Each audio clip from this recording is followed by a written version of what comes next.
তীব্র আন্দোলনে চাপের মুখে যদি পতন হয় মোদির, তবে কে বসবেন ভারতের ক্ষমতার মসনদে? কে হবেন পরবর্তী প্রধানমন্ত্রী?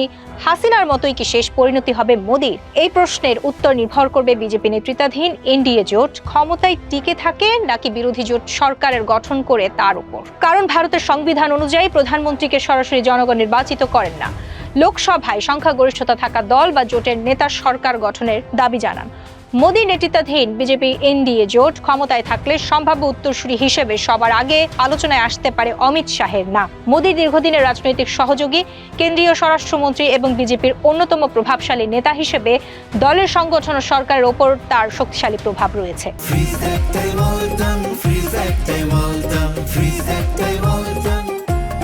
তবে উত্তরপ্রদেশের মুখ্যমন্ত্রী যোগী আদিত্যনাথও সম্ভাব্য উত্তরসূরিদের তালিকায় অন্যতম গুরুত্বপূর্ণ নাম।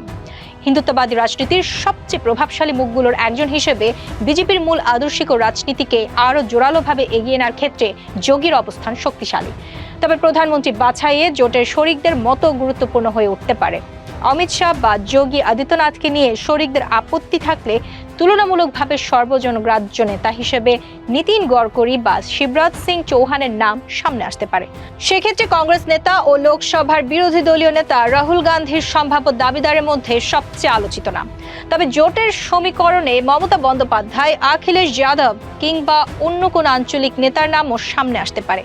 শেষ পর্যন্ত যে নেতা লোকসভায় 272 বা তার বেশি সংসদ সদস্য সমর্থন দেখাতে পারবেন, রাষ্ট্রপতি তাকেই সরকার গঠনের আহ্বান জানাতে পারেন।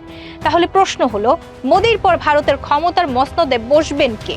অমিত শাহ, যোগী আদিত্যনাথ নাকি বিরোধী জোটের কোনো নতুন মুখ? উত্তর দেবে ভারতের বদলে যাওয়া রাজনৈতিক সমীকরণ।